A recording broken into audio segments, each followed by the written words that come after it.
Then you would select your ISO that you download. You'd grab either Bazite, which I'm going to talk about today, Linux Mint, or CachyOS. And I'm going to go through each 3 of those installers, but you get it from the official website, select your ISO, and then from here, you would just hit start once you've loaded those up. All 3 work great directly from Rufus, so let's get over to the install. On startup, you're going to see a screen like this with it booted in. If you don't see that screen on startup, you're going to need F2, delete typically goes ahead and gets into your BIOS, and you can select it from the boot device. Sometimes hitting escape or F8 also presents a boot menu to select that new USB. So from here, we're going to click Install Bazite. Select your keyboard and language layout. We're going to hit Next. I'm going to just select Automatic for all these. Use entire disk. You can choose encryption or no. I typically, on all my desktops, I don't encrypt my data because I don't anticipate, one, I don't do anything bad on the computer, and I'm more concerned about someone stealing my hardware than necessarily the data on these PCs. But if it's a laptop, I probably would recommend encrypting the data, as I always do on mine. Select user account. We're just going to make something pretty easy. Then we just hit Next. Leave Enable Root Account unchecked, and then erase and install. Let's talk about a few things that are different from Bazite than your traditional Linux install. First off, it's called an atomic install, which means you can change system configuration, but you can't change the system packages. So what you see is what you get for the most part. You can add software to it, though. It's not to say you can't install extra programs. It's just some of the system packages are pretty much programmed by the Bazite machine, and they're going to know a lot better than you do. So the big thing here is, for a new user, Bazite's great. I technically use it in my environment here, but more from a home theater PC because I kind of wanted my own Steam machine per se, and I think the Bazite, where it just boots right into Steam, is just so much better than using a Windows small PC because the Windows PCs, for whatever reason, when you don't update them, because sometimes it's like 2-3 months before I might get to that machine again, and by that time, it kind of breaks a lot of Windows installs when it just sits there without any internet access and never booted, to where Bazite can sit for 2-3 months, doesn't matter, you boot it up. If you want to do an update, cool. If you just want to play your Steam games, cool. And it just goes, which I love. So that's why I choose Bazite for my home theater PC. But for a new gamer that really doesn't want to change a whole bunch with their system and tinker a bunch with it, it's a great starting spot. But we will get into some of the more advanced things, like it has a specific package manager called UJust that you can install and do all kinds of crazy stuff with. As just a goof here, I wanted to see if I could do PCI pass-through and some more complex, big changes to the system. And I usually run my own desktop and other things. And you could, if you really wanted to. But obviously, I still prefer my version, which I'll get to at the end here. Now, one downside to using Bazite, it is a pretty large distribution, meaning it does have a lot of packages installed by default, but it does mean there's going to be not very much there that you're missing right out of the gate. So if you just want to load up Steam, play your games, you're pretty much good to go. One caveat here is not all Windows games play on Linux, and if you're new to Linux, which if you're watching this video, you probably are, just know that if you're playing highly competitive shooters or highly competitive games like League of Legends, Apex Legends, Counter-Strike does play on Linux, but many other highly competitive shooters do not. Battlefield and Call of Duty series, all those are Windows only. They will remain so for the inevitable future. So if you're that gamer, this whole Linux thing's just not for you. It's nothing wrong with Linux. It's a problem with the publishers, and they just will never support Linux, and they've made that point very clear. All right, we're back. We finished installing. On first reboot, you get presented with this screen starting up if you have secure boot enabled. Now, if you don't have secure boot enabled, as a gamer, that is like the biggest hurdle you will probably have with Linux. Anything Linux. Because it's like that man said, if you play a game that, like, League of Legends or Battlefield or whatever, that shit is locked straight on the Windows and Windows only. And that is the publisher. Yeah, that is Microsoft, that is fucking Riot Games or whatever. That is all them. They claim they do that. Some of them claim it's for security reasons because anti-cheat and all that. But really, when it comes down to it, it's to lock it down into Windows. They don't like people having that much open-end freedom doing what they want. And it's funny too, because I've never heard any stories of a hacker or whatever cheater utilizing Linux to get around fucking, anti-cheat in a game, a multiplayer game. Maybe it has, and I don't know it, but I've never heard any stories about that, so who knows. Anyway. In your BIOS, just hit continue boot, and you'll just skip the whole secure boot process. Otherwise, if you do have secure boot, and let's say you dual boot Windows on your machine and you use Bazite, well, you want to keep secure boot enabled because then you won't be able to boot into your Windows instance, or you won't have secure boot for like Battlefield 6 or something in Windows. So what you do, come down to enroll MOK, and then hit continue. Enroll key, yes. Password, universal blue. And that's it. Then we just hit reboot, and then technically we should boot into Bazite. Alright, and there we are. I can't use type Bazite. our password from the setup, and we're in Bazite. You'll configure the Steam environment. You'll pretty much be ready to go. You have a few things here. You got Bazaar to install Flatpaks, which is primarily how you install software on Bazite. But you also have a few other things. The big thing I probably would show people, I know console can be scary for a new user, but don't worry, you're using Linux. It's a normal progression. Let's increase the size a little bit. We'll go Ujust. And then if you look at Ujust, it gives you all these different options and stuff you can do. But if you do Ujust choose, you can actually choose a whole bunch of different options that are configuration settings for the system. I even set up like PCI pass-through here. You got configured like NVIDIA, device info. If you miss the secure boot setup and then after the install you want to go ahead and secure or launch secure boot, you could just type enroll secure boot key right out here on Ujust. If you are connecting up through one of those little laptop docks that goes into Lightning port, you could install Display Link, which is needed for those ports.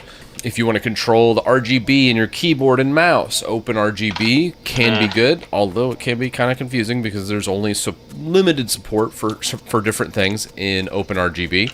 It has installed By the way, I have that on CatchOS. Resolve, which again can be hit and miss depending on the setup.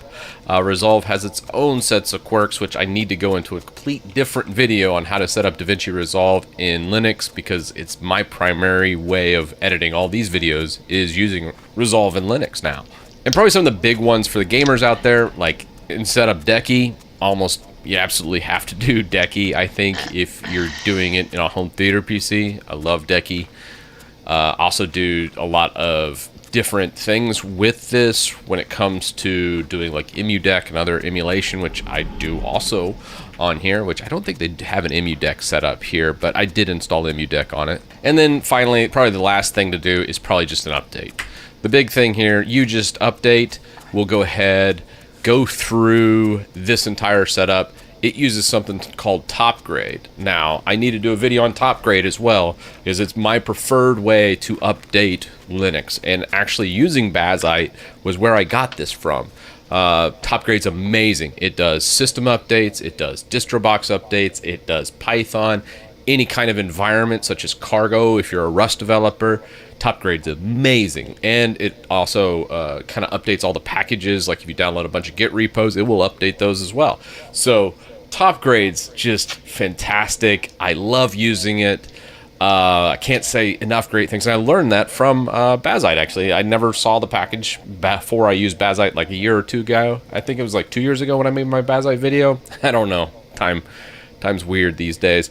But this is just a fantastic way to update any Linux system. A lot of people want to use a GUI tool that comes baked into their distro. All of them kind of suck, because what ends up happening is if you're installing stuff through AUR and an Arch Linux spin, well, a lot of times it uses Python dependencies and other things that were installed for specific packages. And then those never get updated, but then the base underlying dependencies get updated, and then you have a whole mess on your hands. TopGrade kind of solves all of that. So anytime I upgrade my systems, I like to use TopGrade. It's fantastic. So thank you, Bazite team, for putting this in your distro and kind of turning me onto it. Now, one thing I will caution you on when doing a TopGrade, whether you're using Bazite or another distro, is it will do firmware upgrades, and you really, really don't want to use firmware upgrades, especially for specific devices. But one thing I do is TopGrade exclusion for firmware, because it will essentially break my system or cause the SSDs in my system not to be read because HP screwed up one of the firmware updates for the G5 servers, which unfortunate for me, but it's something that you should know. Not all firmware upgrades are created equal. Look at the patch notes, and I wouldn't blindly update any firmware without actually first looking at that. But everything else I do upgrade. Like the flat pack's always good to just grab the latest. Nothing's ever going to break from upgrading a flat pack. Python scripts is another one that's a big one that usually errors, especially if you're kind of doing simultaneous upgrades. So it's really good to kind of get those and kind of work through any kind of dependency errors. If you do have some kind of error that pops up, I would probably address that. But again, I'll wait for that video. I could just go on for at least a good 10-20 minutes on TopGrade and the nuances of using it, but also the amazing benefits of using it as well. Yeah, I need to then when you're finished, you get presented with an entire setup here. Now, another thing, if you are a Mac user and coming to Bazite, you might notice Homebrew is installed by default, which is an awesome thing. So you can do brew, install, and then fill in the package here, or you can use cast, brewcast as well. A lot of that is kind of neat, but not even the best feature of Bazite, I would say. So you have this UJust, amazing. It's a CLI tool, but it's a very powerful one. You can do a lot with it. A lot of noobs, when they first get into Bazite, they're like, well, it's an immutable distro. And I'm like, no, it's not an immutable distro. It's an atomic distro. You can do system configurations. And if you do need to install anything on it, you can hit different dependencies. You can use any package manager. You can use a Debian package manager like apt. You can use Arch Pacman. You can use the AUR on this sucker. You can do anything. It's just the setup. It could be used something called DistroBox to kind of make that happen, which is an amazing tool, by the way. But it's just very confusing for some new users. But just know that it has a lot more capabilities than almost every content creator I've seen that covered Bazite shows. Myself included. I don't even know if I remember in my original Bazite video even mentioning it. So it's not really a knock, but if you go deeper, there's a lot of meat here. There's a lot you can do with Bazite. It's not just simply some SteamOS clone, because SteamOS just sucks. It's an immutable distro that is just going to be awful for a regular user. So don't be fooled by other content creators saying SteamOS is going to be the future. No, it's not. You'll never use it on any kind of normal desktop. You'll use it on a Steam machine. You'll use it on a Steam Deck, and that's it. So let's reboot. All right, and I'll just show that. So we've kind of covered almost everything I want to show on here. You even can do some emulation with Android, apparently, with Waydroid. But the other one is DistroBox. I do want to show that just a little bit. Now, DistroBox is more advanced, but you can actually use DistroBox to create and assemble certain things and enter them. So right now, you can't really install anything on the system, right, from a system package point of view. All right, we're going to do DistroBox create, Archbox, image, Arch Linux. All right, it is created, so then we can just go DistroBox, enter, Archbox. All right, and now we're inside of this. Let's install a package that this doesn't have. So let's go sudo pacman s neovim. and we'll install it. Now, normally you couldn't just install that directly on Bazite, but NeoVim is here, or InVim, I should say. And this is the Arch version, directly running on Bazite. And you might be thinking, Titus, that's not even a GUI tool. All right, fine, you got me. We'll do NeoVide then, which is the GUI version of NeoVim. NeoVide. And then we have NeoVim in the GUI terminal. And then we can actually sync this up and actually open things up in NeoVide directly through our distro box. It gets kind of complex from here, but I just wanted to give you a little taste. If you wanted to go from basic to more advanced, there's a lot more happening behind the scenes here. The one critique I have about Bazite, which is, you know, not the best, I would say, is it's heavy. It's just very heavy, and at the end of the day, that's why I don't use it as a daily driver, because it installs just a crap ton of stuff. But it does have everything. For the layman, for a brand new user, it's kind of got a lot of stuff to choose from. Anything and everything's kind of already ready to roll for you. You're not going to have very much problems setting up games. You're not going to be hunting down dependencies or anything like that. It just pretty much works out of the box. It just... To get some of the more advanced features, you might end up doing some of this stuff. But that was Bazite. I love it. It's great for a new user, especially a gamer that wants to do a lot of gaming. It's worth it. Now on to CachyOS. Yes, We've got our USB drive flash. We load it up, and as soon as you boot to your CachyOS ISO, you're presented with this screen right here. We're going to just say launch installer and see all the options CachyOS has. Now this is kind of like my power user recommendation, where if you do some gaming, but you need power user you now? need a lot of other stuff, and you kind of want to Arch Linux based, this is just the best of all worlds, I think, for a new user. All right, English, do our time zone. Can I get a fire around here? What type of installer do you want to use? You can use Lamine or Limine. And you got a choice of all these bootloaders, so you got a lot of more options here. Most Windows users come in here, just choose the defaults, it's fine. I technically use Grub all the time, but Limine is fine as well. So we're just going to erase the disk, standard partitioning scheme as usual. Now, this is the coolest thing about Cachy and why I recommend it to power users. What ends up happening, most new users start hopping around to 50 different distros because they're like, I just need things to look the way I want it to look, and this distro looks different. Cachy can look very different depending on the install. I love their little preview here. So this is Plasma, which is what we're on right here. Then you have like the GNOME setup. It looks a lot like Fedora and some other distros. You have Cosmic. Please don't install Cosmic. I just did a video going over its beta software. If you're not... Yeah, I learned my lesson about that the hard way once I installed it with Cosmic. Yeah, don't do it. comfortable troubleshooting issues and being okay with some bugs, you're not going to like Cosmic. Yep. But I do like what Cosmic could be. And I really look forward to revisiting Cosmic here. It's not ready yet.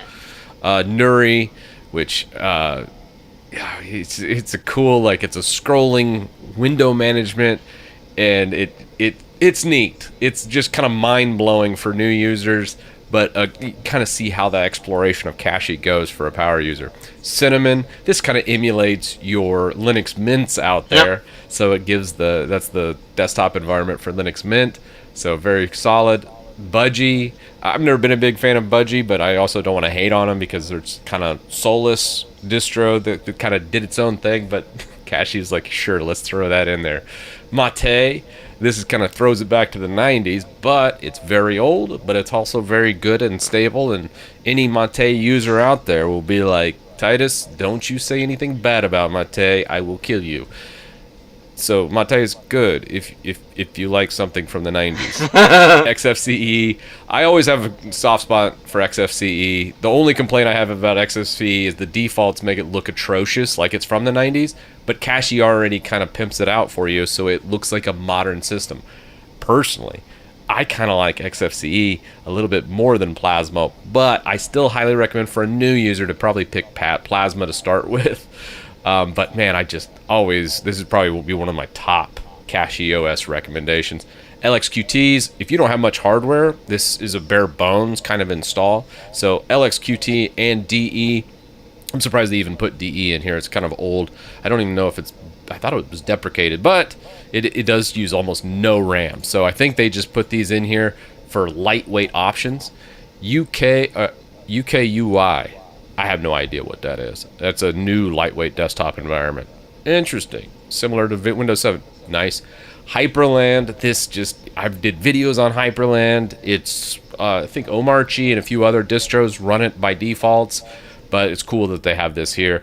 I think this would be a great starting spot for many people that want to go that way. Sway's another window manager. Wayfire, don't use that. Just stay far away. No. i3, kind of old school to window management. Same with Qtile, BSPWM. I have kind of a sweet spot for BSPWM. I used it for a year or so. Great.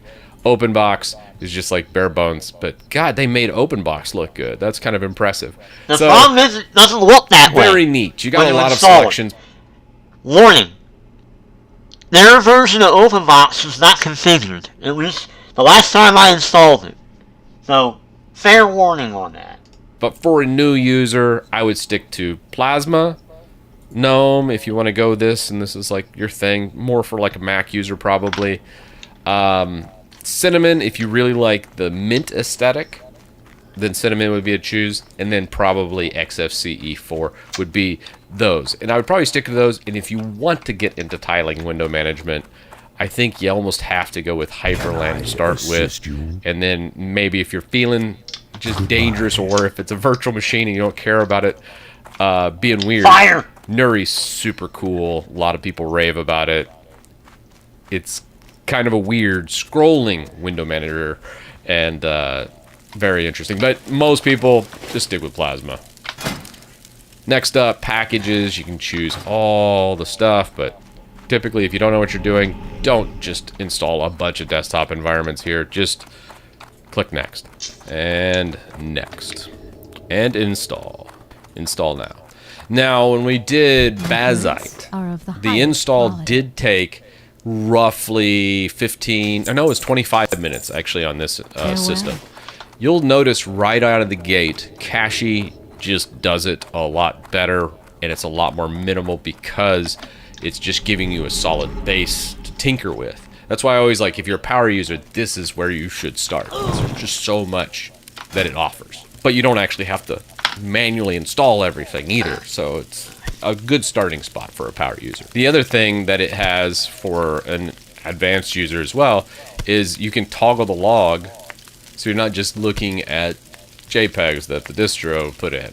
So you can toggle this on and see exactly what's happening during the install, which I personally love. Some people will just be like, I don't understand anything that it's flashing, but I kind of like it because it kind of tells me better of where it's at in the install process. Now on my personal system, sometimes people think I actually use Cache as the distro base, but one of the biggest selling points that Cache has is its repos are rebuilt, all their binaries are recompiled. I think it's with AVX2, and they're just a little bit faster than the standard Pacman repository. I don't know if I notice a difference, maybe it's placebo effect, but for me, I have been using them on my Arch instance, using the Cache repos for packages that are available there. There's only been a couple times where I was like, ooh, I probably should have used the Arch repo, but I think I was using like VS Code or something, and it just didn't update as fast as the standard Arch repo. But within, I think it was like 2 hours or something, it was pretty much up to date. And the other thing is they do a custom compile of the kernel to optimize this for desktop and also gaming. You would be shocked to know probably that Bazite uses the CacheOS kernel as its base. I think like 90-something% of the Bazite kernel is based on CacheOS's kernel. They have a couple other options and stuff that they tweak for Bazite because it's more like 100% geared for gaming, where Cache is more multi-purpose. And that's why, just kind of a fun fact about CacheOS, which is funny because I've been sleeping on CacheOS for like 2 years. I've had almost everybody in my community yelling at me to do a review of it. And I don't know, man, I just don't like doing distro reviews anymore. I appreciate them for what they offer, but I personally don't think I will ever distro skip or distro hop again. I think I'm just good on regular Arch because I can just do whatever I want. But that is not a recommendation for a new user to use Arch. Don't take me wrong. This is where a new user should start. Don't get lost in the weeds of all the other stuff out there because whoa, there's a lot. All right, and we're done. It was about 10 minutes, I think, for this install, so not too bad. Probably on bare metal, it would be a lot faster. So we'll just hit done. It should reboot. Here is the stock cache setup. We have Lemine or Lemine in the startup. Kind of a cool startup screen. Cache. Bam. Log into here, and then we're presented with the basic stuff. As far as like install apps, it has its own little GUI package manager. You can manage your repos and stuff from here. You can do a lot of neat things for looking. You could also just use the CLI. So it gives you a nice handhold experience. Has a little tweaks page where you can actually go through, do a full system update, reset keyrings, all this other stuff. Reset keyrings in Arch, sometimes you get on an update, sometimes it'll be like, hey, this is invalid or a corrupted GPG key or something like that. Clicking reset keyrings, probably a nice little shortcut for many Arch users. It happens every once in, probably every couple months or something. You can remove orphan packages or things that just aren't needed anymore. Rank mirrors, this just ensures your updates are as fast as possible. So nice cool little thing. Winboat, that's a nice RDP tool, I think, where you're doing remote apps. Think of Citrix from business, where you actually display Windows-based apps from a Windows PC somewhere on there without actually doing the full desktop. So kind of a cool project. I need to cover that as well. God, there's so many videos I still need to make. Let's do an update, because honestly, every time you do, I say this every time I do an install, but every update, what do? You do the full system update after the first initial install. Now, unlike Bazite, CacheOS already did this for you during the installation, which is kind of nice. It's just a solid distro. I just love it. From an Arch distro perspective, I have a hard time recommending anything else to a new user. If you want to get started in Arch, I think Cache is the place to start. Now that I'm looking at this too, sometimes whenever I find something, when I'm ever doing a distro or something like that on a VM, I might actually steal Shelly. Shelly is the modern Arch package manager that Cache uses. Just to know, so if you are an Arch user and you want to steal some of Cache's stuff, there's one thing. But I do like that. We got the interactive updater we already ran. It was fine. And it does come with Snapper, which is a backup, which is something I highly recommend if you're going with that route. You can actually back up your devices using Snapper. I haven't ever used this on here, so I'm not going to actually showcase that, but I just thought I'd mention it. I went through all the stock defaults. You just have Firefox and a standard set of skills right out of the gate. So a nice little blank canvas to work with. As a new user, I think you'll really appreciate this. And as far as the icon right here, this is just your updates, where it'll show any updates. So you can remove any old packages, and it would remove any old packages from the distro. That's it. So you have a nice little badge for Cache update in the corner here, so you constantly update. On Arch, I would recommend updating probably every week or two, just to kind of keep up to date. If you don't want to update and you only want to update like once every couple months or something, probably wouldn't recommend an Arch-based distro for you. You'd probably be better off with Bazite or Linux Mint, which I'm about to show. The OG, everybody recommends Linux Mint, and for good reason. Let's get over there. Alright, old Linux Mint. On installing on the ISO, you'll launch in after burning it to it. You'll notice a lot of cool features. One, auto discovery of any network printers, which I have one here. And we're just going to install Mint. English, continue. Install codecs. I think they do this just for maybe a licensing standpoint, but you always want codecs. And we'll then race and install. Alright, we're going to just log in automatically on this one. Linux Mint, also, you can just view the log as you go, so you're not just staring at logos. And we'll time this one. Now, there's a couple things about Linux Mint people confuse. A lot of times they say Linux Mint can't game, or Linux Mint can't fill in the blank.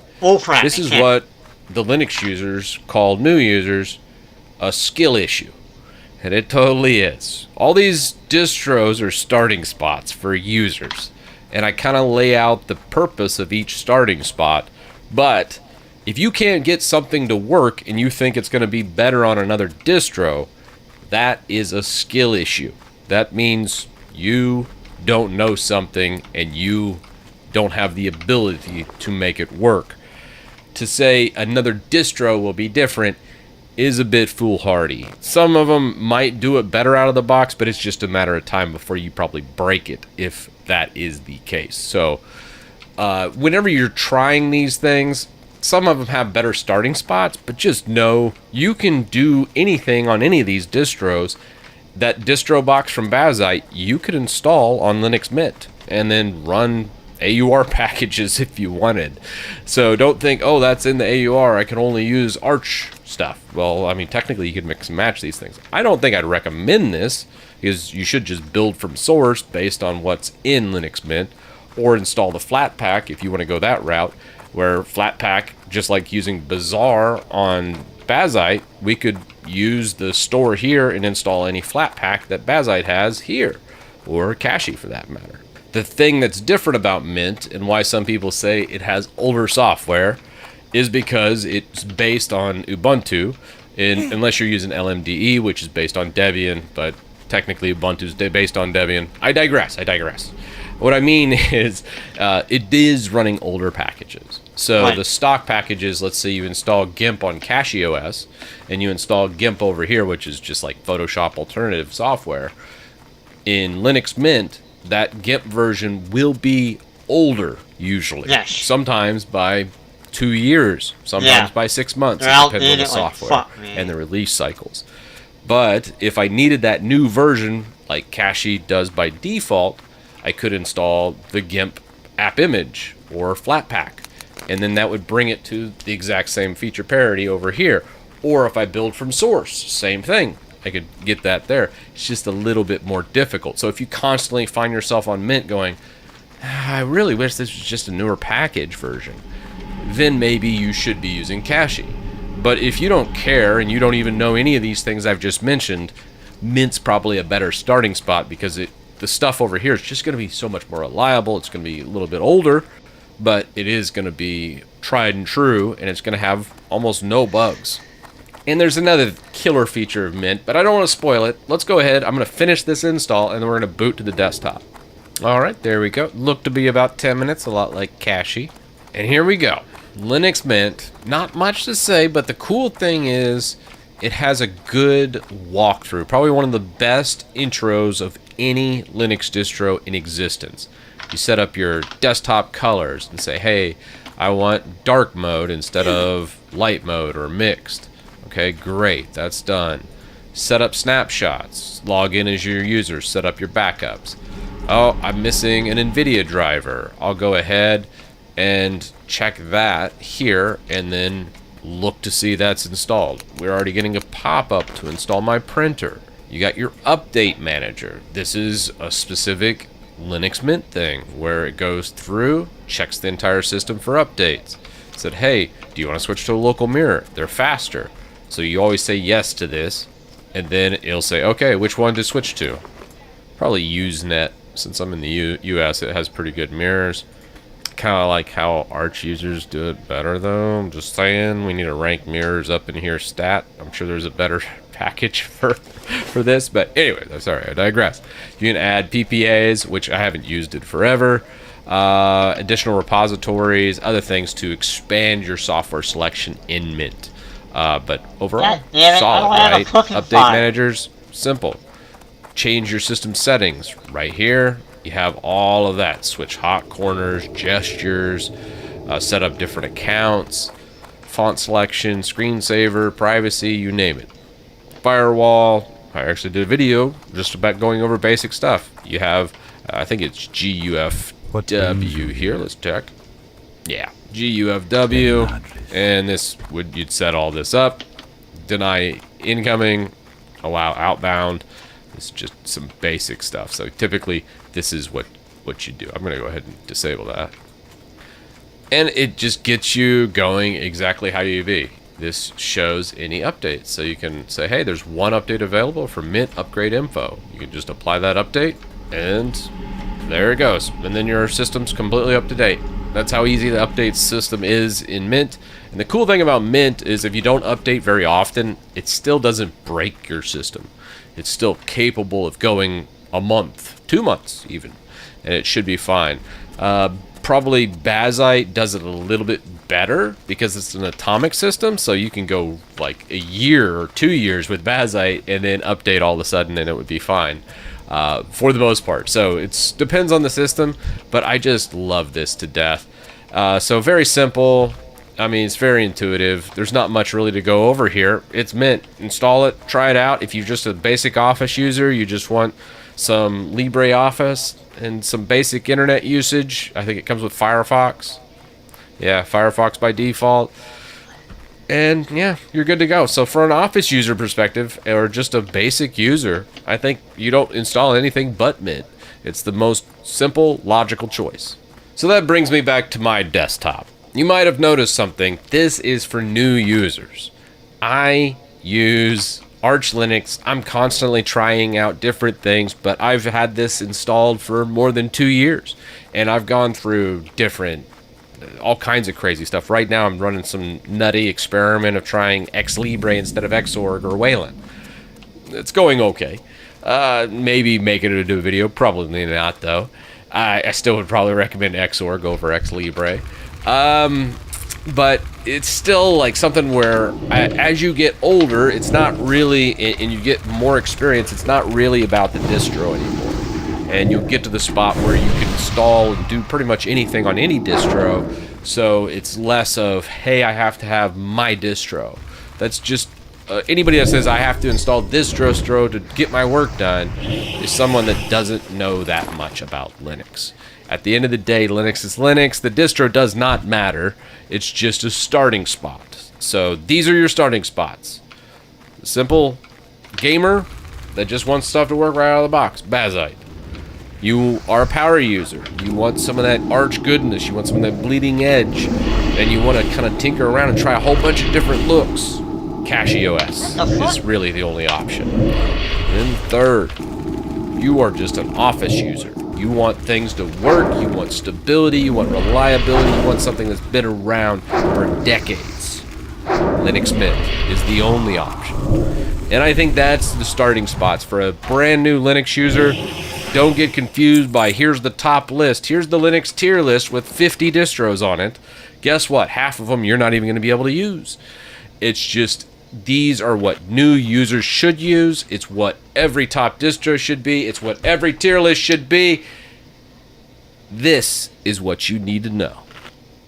Boom. That's it. Get out of here. I'm done. What a meaning.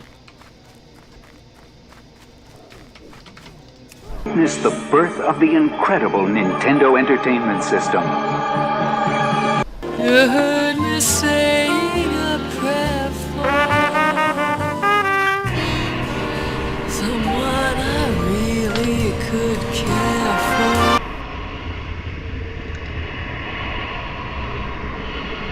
I don't like this place.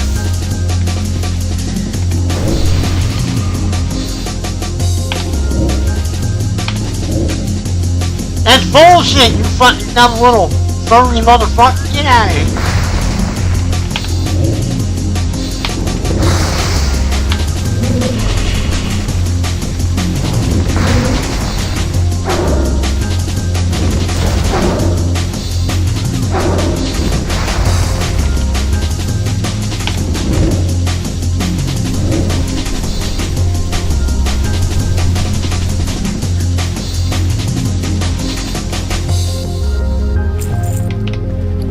Fucking Firmly, motherfucker.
Yes, dude.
Please, get him!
learned that Void Walkers use mana.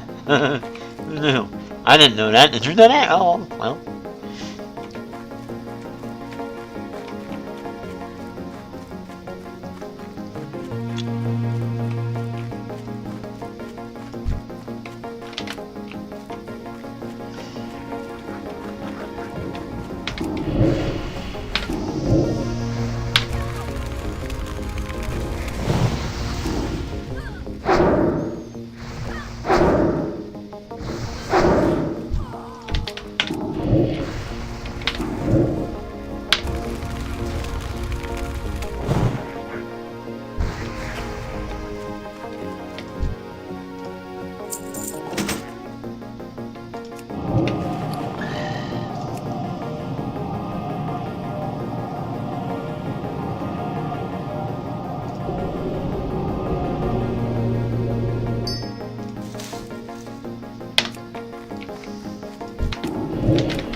Fuck. I don't have a key set.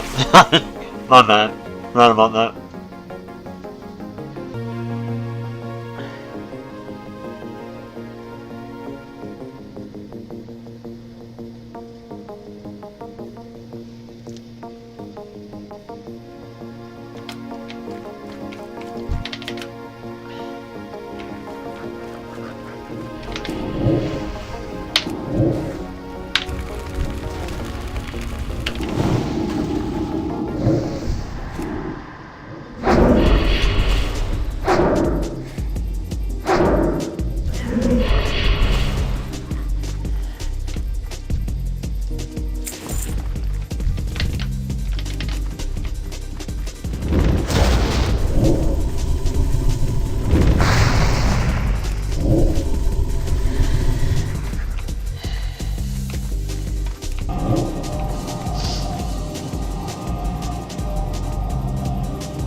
This is a pain in the ass.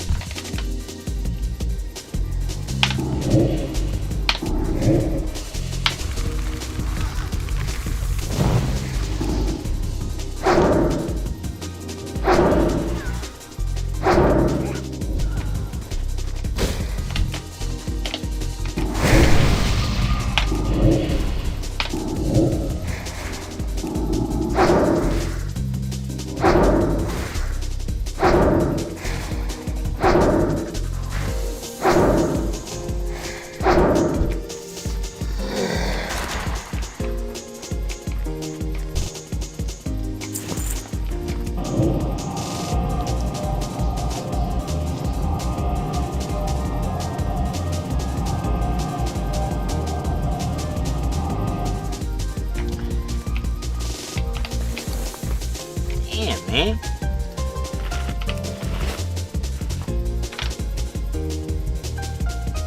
The hell's this game? Your stuff. I don't know what the stuff is.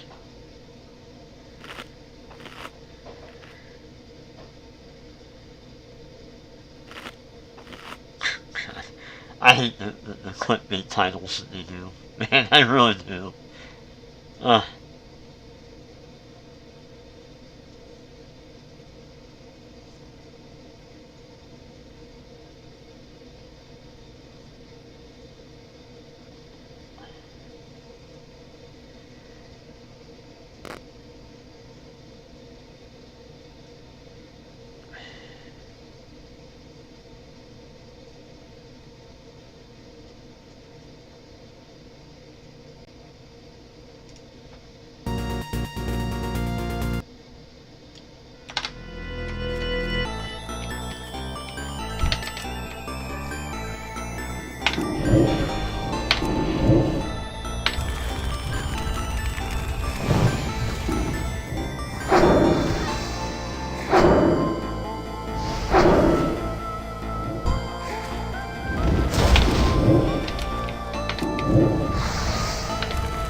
Alright, I don't know why that's taking forever to do.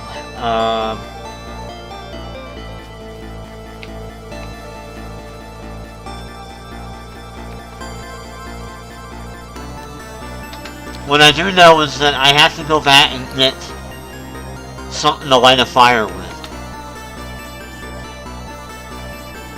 Because I forgot that that's how fucking dumb the quest is.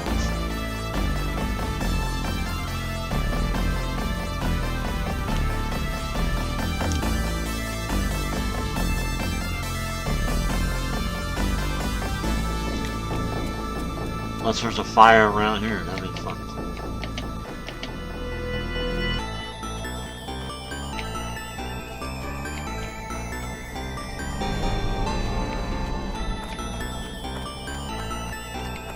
Nope. No fires. You wanna know why? Because night elves don't believe in fire. They light stuff up with the moon well.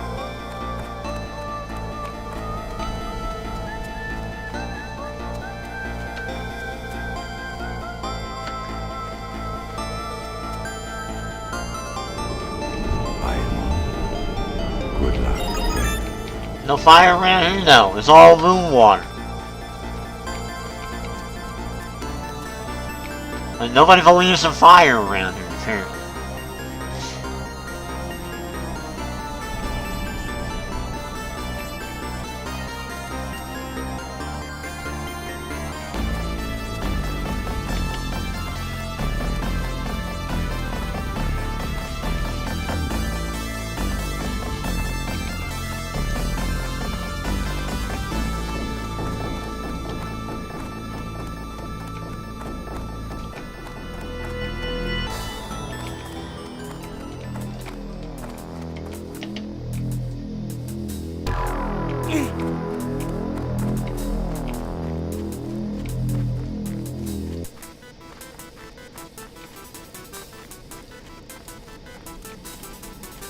Not one fucking fire around here.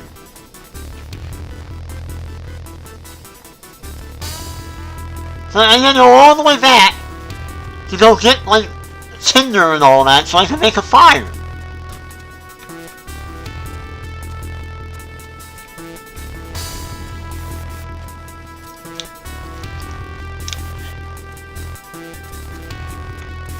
I'm like looking around, I'm like, is there a fire nearby? Any other time, there's a fucking fire somewhere. Not here, though. Cause I guess the night elves don't believe in it. Who knows? Who's this guy?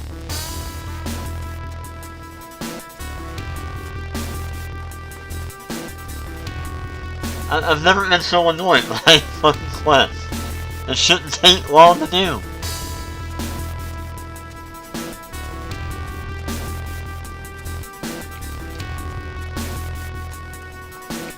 I gotta go all the way across town to get this damn thing.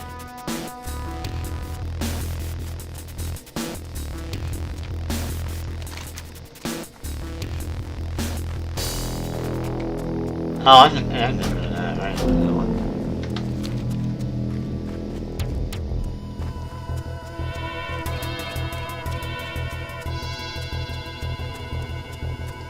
Like, how damn annoying.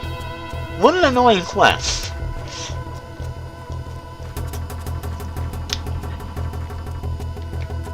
Oh, there's a fire. I gotta fight for it, but fuck it, I'll do it.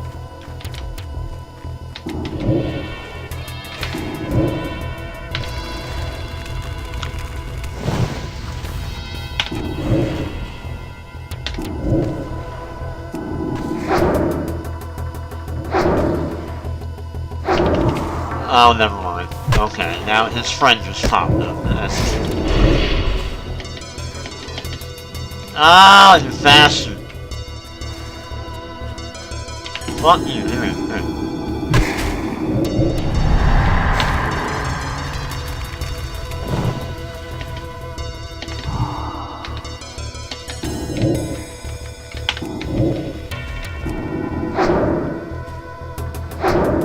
You're gonna do that shit again, bitch? Come here. Heal yourself again.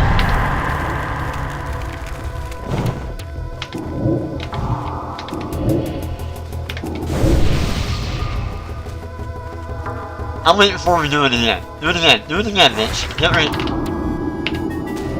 Yeah, go ahead again. Yeah. What up now, bitch? You can't do it now. I'm gonna take your soul.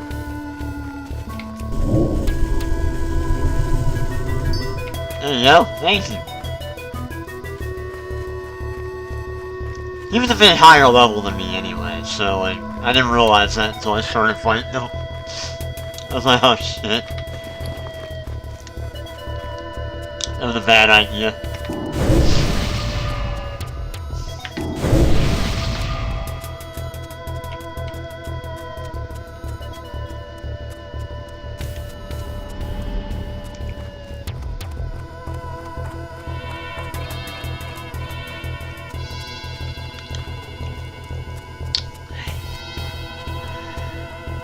Unbelievable.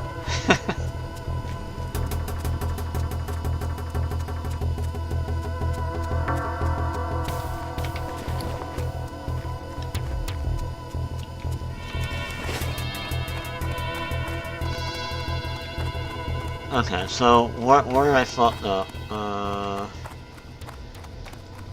How may I help?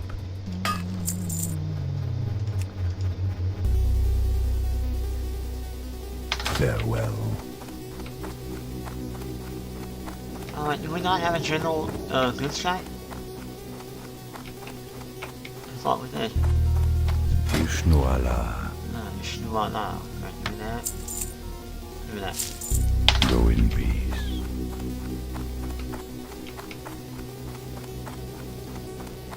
Ishnuala. Ishnuala. Ishnuala.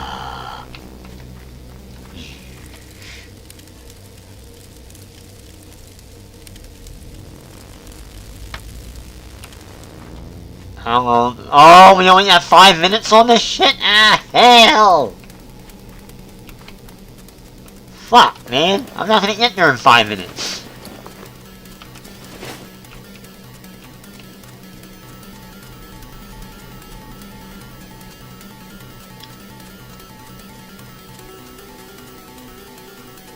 It's gonna take me 10 minutes to run there.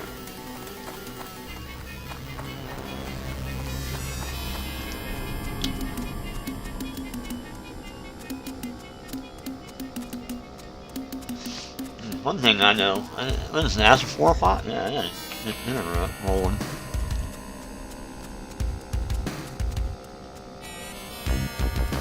And this is all for my,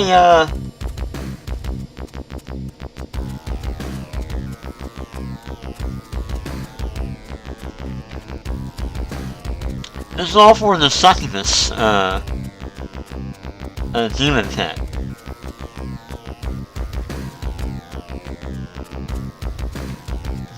Yeah, to be fair, it's been decades since I've actually done this, so... Been a long time.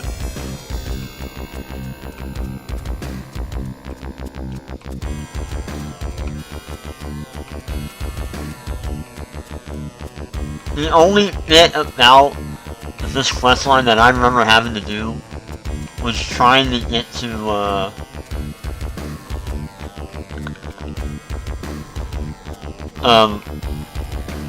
how the hell did what did I do? I forget what it was.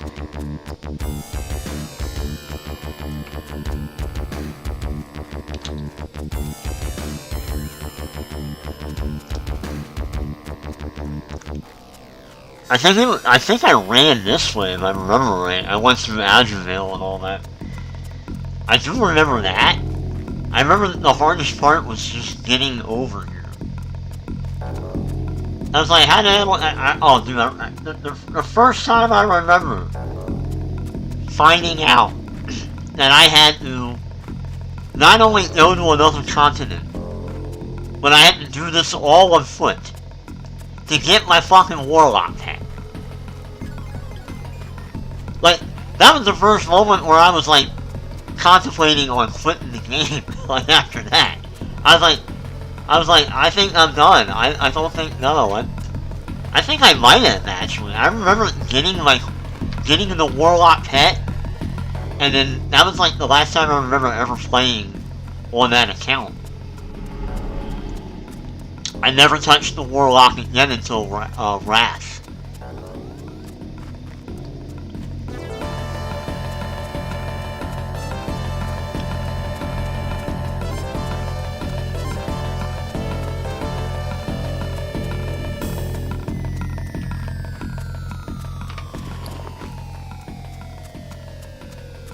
Minutes. I'm probably not gonna make it. Yeah! Oh, hey! Okay. Hey, thank you. I don't know if you want to put anything on it, but... I mean, yeah. What is it, fish? No, chicken patty. Huh? Oh! I didn't even know you were home.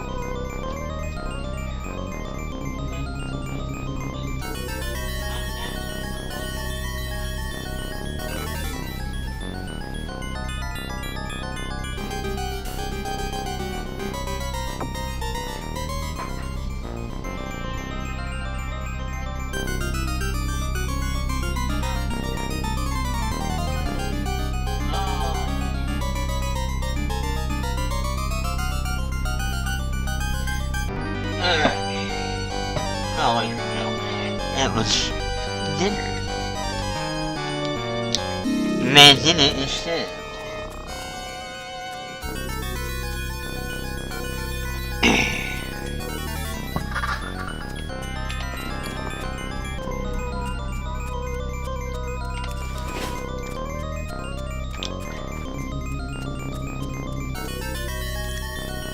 And then the hard part is, like, we gotta go all the way back to, Diffy Doodle. Actually, that's not too hard. I can fly and ratchet and run. Alright, so I think we gotta get...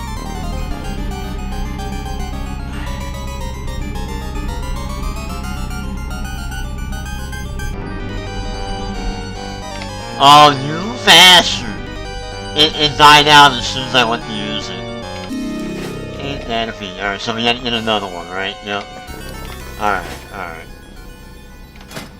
Let's see how they're doing it.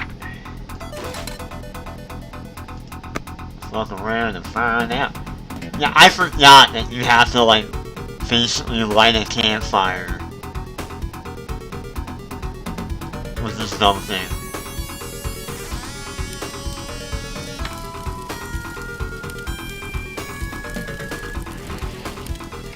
There you go. Oh no, your shit is on fire, bro.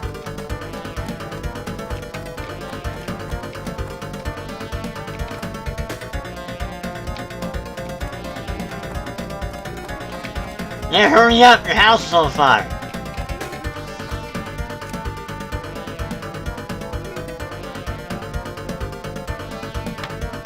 There you go. Fucking A, dude. What a fucking shit show. God! What a shit show.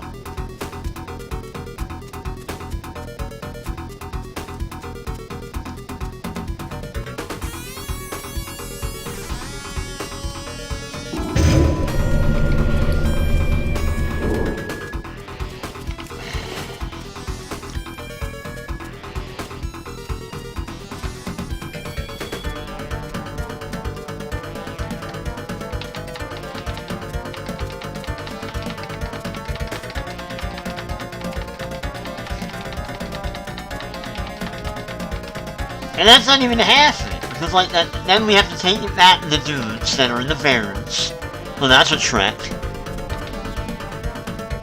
And then I think we go back to Stormwind, I think.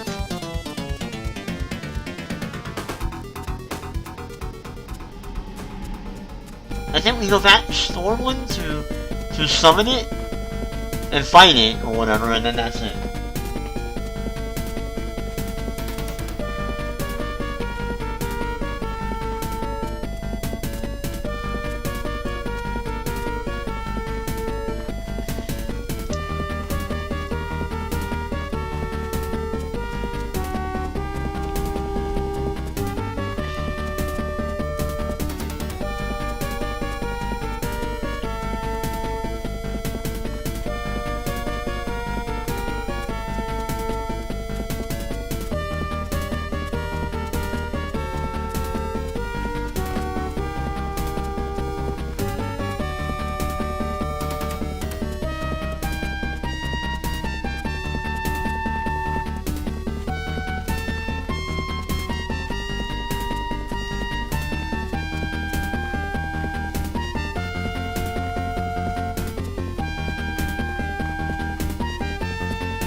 the bot, there you go.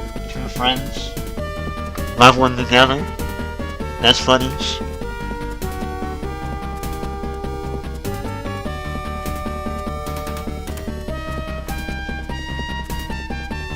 And this is something we're gonna have to do later. And this requires us to do 2 dungeons.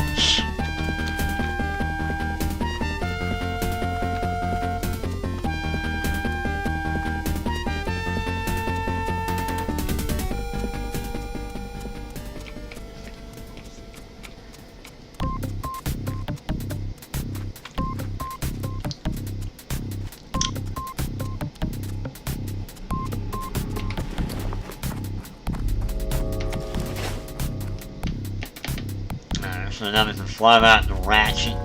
What brings you here? Anyway. Oh, motherfucker! Are you kidding me? Be careful. Guess what? We ain't flying that ratchet. Is there a timer on this shit? No, thankfully. Alright. Because I need to pee and I also need to take a break. So that's what I'm doing. Alright. Gonna eat my dinner, I'll be back later.